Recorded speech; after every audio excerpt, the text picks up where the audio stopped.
Hi, I'm Micah Azzano. I'm an account director at Anthology Communications, and today I'm speaking with our president, Denise Kennedy, about things you should think about when building a communications plan. So Denise, our first question is, how does an organization develop communication goals? Well, I think for most organizations, the big thing to remember is that your organization will have strategic goals and strategic plan, maybe a vision and a mission. And they need to be complementary to your communications goals, but they're not the same thing. You need to take a look at those organizational goals and think about short-term, mid-term, and long-term communications goals that will support those other goals, right? So if that's awareness or building membership or fundraising or moving the needle around various social initiatives, that's all a good strategy from the key. Now, from the organization, now how is your communications goals going to do that? And really being able to articulate the difference and make sure that you have some robust conversations about what is a comms goal versus what is a strategic goal, because that is something that people get hung up on. So once you've delineated then between your organizational goals and your communication goals, then what's next? Well, you got to get those goals tight, right? They can't be 6 paragraphs long. And so you need to be able to say, what is it you're trying to accomplish with your communications activities, and be specific as possible. How are you going to measure that, right? So we want to increase traffic to our website by 30%. We want to raise awareness, and we're going to do so by elevating our national media profile. This includes a 40% increase in media hits. But don't be worried in this upfront part. You're going to keep revisiting these goals as you go through the other aspects of the plan, and by the end they'll be really, really tight. And lastly, you want to make sure that your goals have very specific audiences assigned to them, because not every goal is going to be relevant for each of your priority audiences. Yeah. And that leads perfectly into our next question on audiences. Now that you have your goals, how do you figure out who you want to reach? So for me, this is the most important part of communications, okay? Of communications planning, and the part that no one wants to do. I'm always shocked that people want to get right into tactics, right? They're like, we want a media campaign or we want a social campaign. I'm like, great, who are your audiences? Well, it's everybody. No, it's not. It's not everybody. So I think I read that the average American consumes 12 hours a day of media. It's crazy. But we're on our devices, we're on our computers, we're on our emails, we're on multiple devices at a time. So there's really no way to remember all of the things we're consuming each day and act on them, right? And you want your audience to act. So the best way to do that is to be hyper specific about who your audience is and how you get to them. And so, because it's a lot of propaganda out there, and we all know, we see it, we live it in our lives. So you want to focus on knowing who your audience is. That's going to help you get your messages sticky and snackable, which I know we'll get to. There's lots of tools out there to identify your audience. For me, I like it the good old-fashioned way. Bring all of the smart people in your organization or your team in a room and get a giant whiteboard and write them all down, and every audience that you think could be, and get specific, right? So if your audience is employers, that's too broad. Who in the employer company? Are you going after CFOs? Are you going after CEOs? Do you need HR managers? Who in that organization? Then take it a step further. What size organizations? Are they big companies? Are they small companies? Are they mid-sized companies? Do you not know? Is there someone smart in your organization not in the room? Go get them, bring them into the room, make sure they get up to speed. Then think about, okay, how about geographic? Is it a certain part of the country? Is it the whole country? Is it global? Please don't be global, right? Do the whole thing, get specific, break your audiences out. Then think about other things, ages, demographics.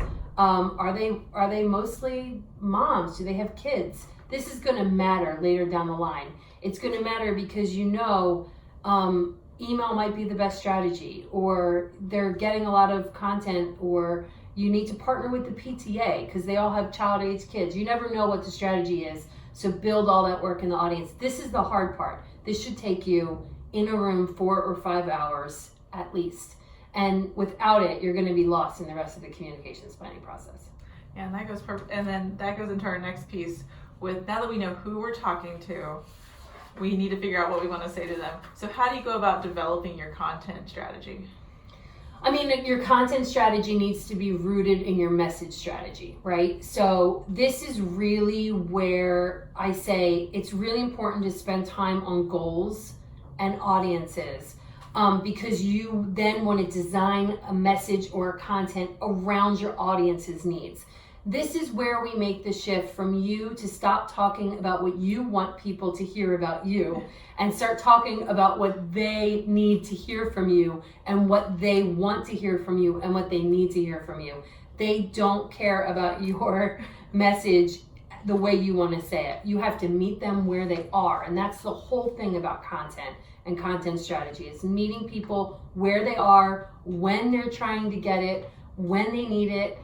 Otherwise, you're going to miss it completely. Otherwise, you're going to spend a lot of time developing content. I always hear content is hard. We don't have enough content. We don't have it. I actually think content is a lot easier when you go through that goals and audience and really start to think about who are these people, what do they need, what is the message, and then you start building content. The other thing that I think is really important in content is to identify what the tone is going to be in your organization. Are you conversational? Are you serious? We're conversational here. We curse a lot. I'm just going to say it. That's been a hard shift to our brand because some of our customers are very conservative and I can be a little flip. If you know me, you know that. So we're most successful when we can be authentic, be our authentic selves, and your brand be authentic. And having that conversation with all those really smart people in the room and like, what is our brand tone? What are we? And making sure your content marries that, I think, is a really important kind of side note to the content piece. Yeah, and part of that, being authentic, meeting your customers where they are and delivering content at the right time, goes into planning and timing. So we know there is an art to delivering content when and where it's needed. So as the artist, how do you plan and time the delivery of communications to be most effective? Yeah, comms planning can be tricky on timing. I think we like to develop the plan first and make sure we have goals and audience and what we want to do in the campaign articulated. Socialize that within your organization and make sure you're on the same page, and then do a timeline and a rollout strategy, right? Because if you try to do it all together, it's going to take a long time to get cleared and all the other things. So timing is really about this iterative build, right? You want to give your campaign enough time in the beginning to take foot, to capture some data, to see what's working, and you want to think through and recognize that you need to be flexible. And the reason I always say you need to be flexible, and this is hard, especially for our government customers, but really for a lot of customers, is that you never know what is going to happen in today's world, right? Natural emergencies, national emergencies, just a crazy storm, right? That people are just focused on the weather and not focused on your thing. Maybe not the best day to plan your launch of your campaign. Another brand in your space has done something. A new iPhone coming out. A new iPhone coming out, yeah. New sneakers coming out, right? Depending on who you are. And so I think timing is really about being flexible, building in milestones. When are we collecting data? When are we analyzing data? And when are we going to make changes based on that data? And the plan has to build in for that. It's not this one and done thing, right? And that's the thing that makes people really sad about communications. It's like, oh, when can we be done with the planning so we can start communicating and be done with this? Like, you're never done planning. You have to keep planning. You have to keep iterating. You have to keep changing your message. You have to keep being relevant. So now that we know who we're talking to, we have a content strategy, we have the timing and timeline figured out. How do you ensure implementation and execution goes as smooth as possible?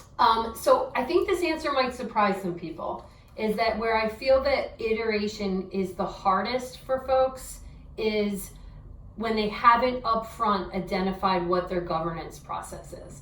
And when I say governance, it's a very government word, but who is in charge of reviewing edits and has the authority to say, yeah, let's change the message on this. Let's change the creative. By the way, that should be one person, not 5, not 10, not 20, one person.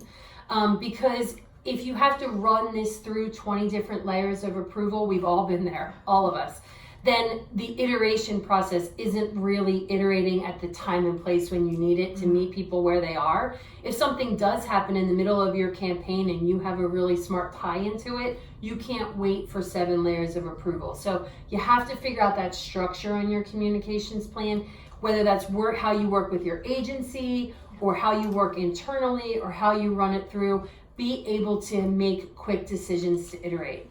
The other piece I think that's really, really important is that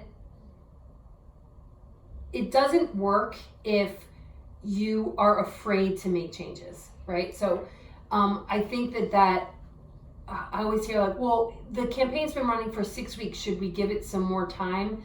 Yeah, we can give it all the time in the world, but to what end, right? So use that metrics. Go back to what you're trying to accomplish every single time you sit down to have a meeting about your campaign. Are we moving the needle? Are we reaching our audiences? Is our audience right? Is this not working? And really be willing to do the hard part, which is to say, this isn't working, we need to rethink it. And that's hard. Yes. It's hard as your agency to say it's not working. It's also hard for organizations to be willing to go up to their boss around that. Yeah, you've mentioned several times the iteration piece, and I find that the evaluation and iteration piece is often one of the most skipped parts of communications planning. So can you talk a little bit more about the importance of this, and also go into a little more detail on how communications is never really done, it just continues? Yeah. So, I know that sounds like such a consultant thing to say, that communications is never over, but it's not. So, in the goals section, we talked about key performance indicators. You really should have this really nice body of how you're going to measure the success of your campaign. That could be open rates and click-through rates on an email campaign. That could be web traffic. That can be media hits. That could be the number of partners. That could be social events. It could be increases. It can be lots of things. And it's likely not one data set. It's lots of data sets. And you're looking and you're saying, okay, it's also, hopefully, if you're trying to attract members, it's showing through membership numbers, right? So oftentimes with organizations, the communications group and the membership group are separate. They should be together for this activity. They should be working together. Are we increasing membership? Are we getting people interested? Are people asking questions? Where are they stopping in their web journey, right? What hook can we give them to go a little further? And that's all part of this sort of tweaking and iteration that comes with evaluating what's working. You also have to start small sometimes, right? Build those A/B tests. Start with and say, okay, we're going to send A/B tests out. We're going to bring people to 2 different microsites. We're going to use a couple of different messaging sets in our digital advertising. We're going to see what works and see what sticks, and then roll it out to larger audiences. So whether you start with a small geographic region or a small part of your email list, or start small, build into it. This is also a really great approach if you have a hesitant CEO or boss, right? Because you're going to say, look, we're going to let data drive our decision making. No CEO, no executive director doesn't love that. They want the data. So you're going to say, we've tested this, and this one overwhelmingly is more successful message. Let's roll out with it and see, we feel really confident. That makes everyone sleep better at night, including a comms person who's on the hook for that. I just got to say, if you don't really focus on this iteration, then you're just going to keep putting money into the same thing. And that sucks, okay? It sucks for everybody, because if you don't decide how you're going to measure success, then you're on the hot seat for a lot of different things. And I think that, comms can be hard, communications can be challenging, but data collection is super advanced. I mean, we are way beyond the days of having to call a focus group every time we need to know if we've moved the message or needle or pulling a survey. There's places for focus groups and surveys, but you don't have to do it as often.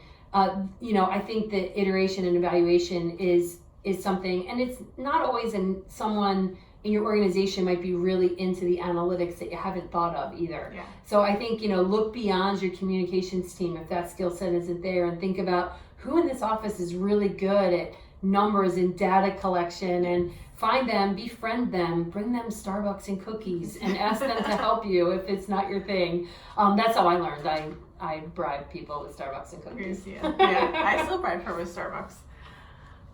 Well, thank you, Denise, so much for joining us today and for giving us some tips on communication strategies and planning. If you want more tips like these, please subscribe to our blog, Life's a Pitch. Thank you. Thanks all.